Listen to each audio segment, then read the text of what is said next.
DraftKings has released their 2022 NFL Week 1 salaries. And in this video, we'll take a close look at all the tight ends on the main slate, giving our initial thoughts on who to target and who to avoid. Coming up next.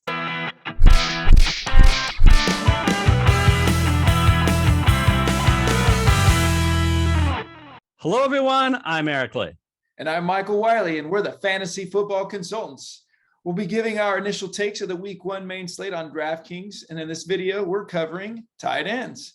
You can also look in the description for Week 1 for DraftKings and FanDuel shows where we discuss main slate players for other positions. Now, a word of caution. News is definitely going to come out after we post this video that will alter some of our opinions, which is why we'll be releasing a full DraftKings Week 1 cash lineup and GPPs closer to the season start. So if you haven't yet, please hit that red subscribe button to make sure you don't miss any of our content. Quick shout out to our FFC community. We want to hear from you in the comment section. So tell us your favorite DraftKings tight end for this week on the main slate, Week 1, and the reasons why. Eric, let's go into the studio and let them know about our thoughts. Looking at tight ends on the main slate in Week 1, top of the list is Mark Andrews, and for good reason. Look, he caught more passes and got more yards than any tight end last year, and he is huge inside the 10, a major threat. He caught 10 of 16 pass attempts for 7 TDs last year inside the 10, plus 2 two-point conversions. Now, there is one concern, Michael, that I have with Andrews. They opened up the pass offense last year. They may dial that back this year since they weren't very successful. They were only 8 and 9. But either way you look at it, I think that they're going to have to throw some because J.K. Dobbins and Gus Edwards looks like they're going to be out for Week 1. Yeah, and I mean, I think I understand what you're saying in terms of them not pushing the ball downfield, but Mark Andrews isn't just for pushing the ball downfield. He's also basically like the run game, just a short dump off away, and he's by far the security blanket for Lamar Jackson, making him, I think, not only the highest floor amongst the quarterback tight ends here, but also perhaps the highest ceiling for what, like you say, for touchdowns. And so I think he's the obvious number 1 pick, and they got it right here, DraftKings this time. Not bad that he's facing the Jets too, huh?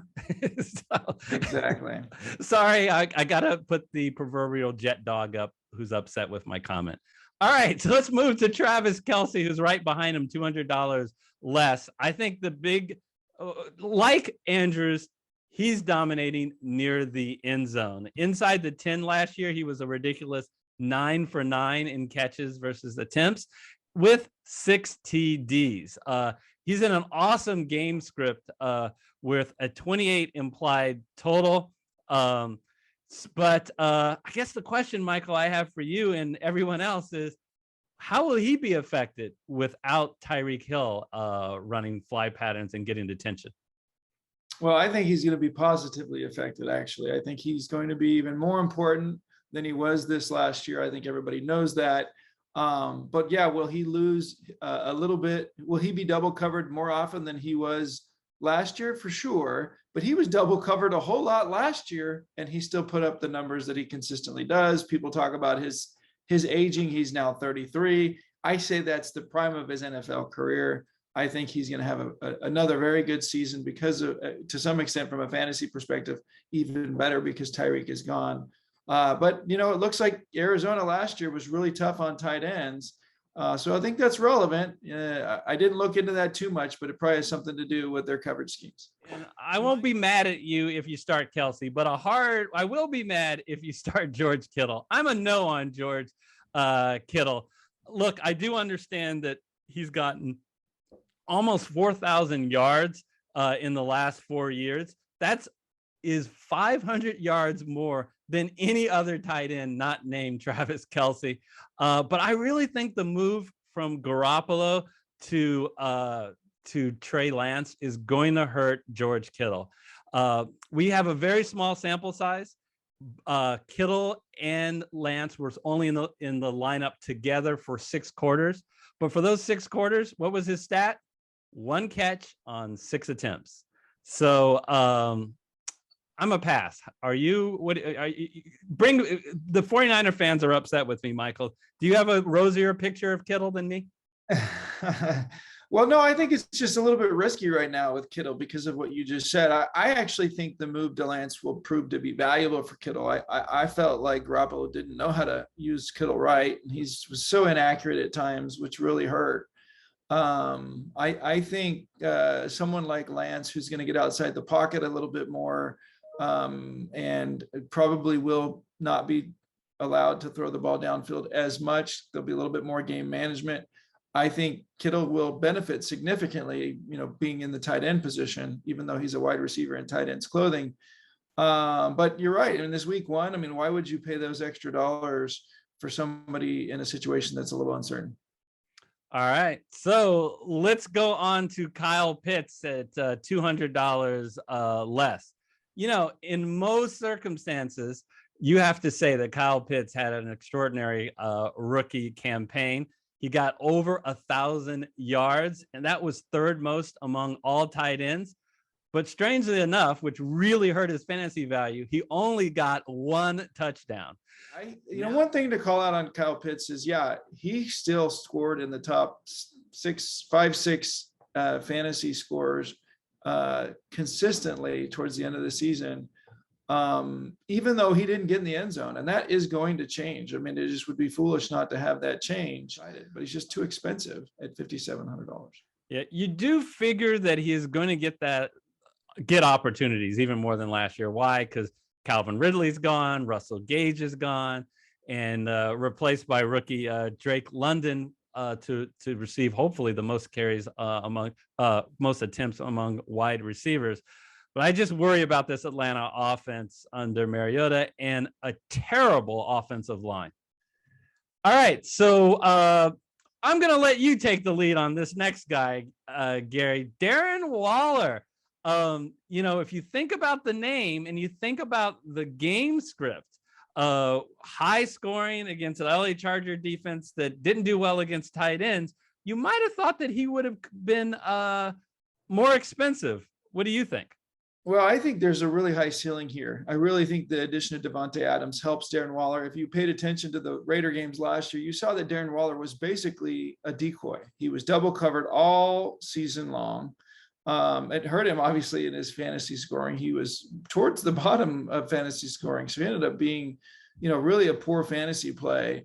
I think his floor is always pretty good, but his ceiling, I think, is much higher right now. So I think the $1,400 savings from Mark Andrews to Darren Waller make him quite interesting, or even as perhaps a flex you can throw in there as well. So I'm pretty high on Darren Waller with the change to Devontae Adams. I think that now you can't double team him, and Darren Waller is even more than George Kittle, in my opinion, a wide receiver in tight end clothing.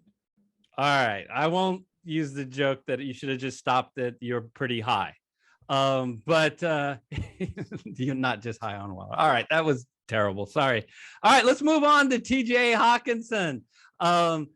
Look, folks, there is no doubt in the past, at least, how important Hockenson has been to this roster. In the last 2 years, in games in which he actually played, he has caught 10 of the last 40 touchdown passes. 25% touchdown share is great for a tight end, especially a tight end that's sub $5,000 on DraftKings. The question is, how much total TDs do you think Detroit will have? Do you trust that offense? And like Michael, I do think that they're improving. But then the next issue is how much of the pie, because there was a development at the end of the year of Amon-Ra St. Brown when Hockenson was out. He kind of went off in the last 6 games, and they signed DJ Chark. What do you think of Hockenson here in a pretty good matchup against Philadelphia? Yeah, I really like how who they drew in terms of a matchup against tight ends. I think Hockenson at $4,900 is very appealing. I think he has a very high floor. I'm not sure what his ceiling is. I don't think it's quite as high as some of the other guys we just talked about. And so if you're running out of dollars and this is what you have in terms of tight ends, gosh, what a great option for $4,900. I'm going to be succinct with the next one, Mike Gesicki. I'm concerned, which is at best, I want to do a wait and see, because now they have Tyreek Hill and they already have Jalen Waddle. And in a game against New England, I think that will be a lot of running by New England that will slow the game down. I'm a hard pass here on Mike Gesicki for week 1. Yeah, no, it's exactly where I was going to go as well. I can't believe he's, right there with TJ Hawkinson. He is more expensive than Dallas Goedert, who I would definitely go with over Mike Gesicki. Speaking of Dallas Goedert, the question is, do you think that the Philadelphia Eagles will once again be more run dominated as they've been in the past, or because they now have AJ Brown, will they open things up a little bit and provide more room for Goddard, given that that they may be paying attention to AJ Brown? I'm going to take a wait and see for Dallas Goedert for week 1. Yeah, no, I understand that. I think to me, it's a little bit similar to the Hockenson situation. If you're low on cash, this seems like a pretty acceptable play at $4,500. I think he is a special talent. And I do think the AJ Brown situation will help, but Philadelphia, who was in the playoff mix, up to the very end there, I think we'll continue to rely on the run. And so I think that will be a challenge for Goddard. Yeah. And one of the reasons I'm down on Goddard is nothing to do with Goddard. It's deals with the guy who's $100 cheaper, Michael. Zach Ertz. This is my guy for week 1, as long as he is 100% healthy. The questionable is not serious, so he's day to day, so he should be certainly fine for week 1. Wow. I just think the DraftKings algorithm screwed up here. I would be considering starting him if he was $1,000 more. This guy is going to be in one of the shootout games, Kansas City versus in Arizona, and all his competition are out.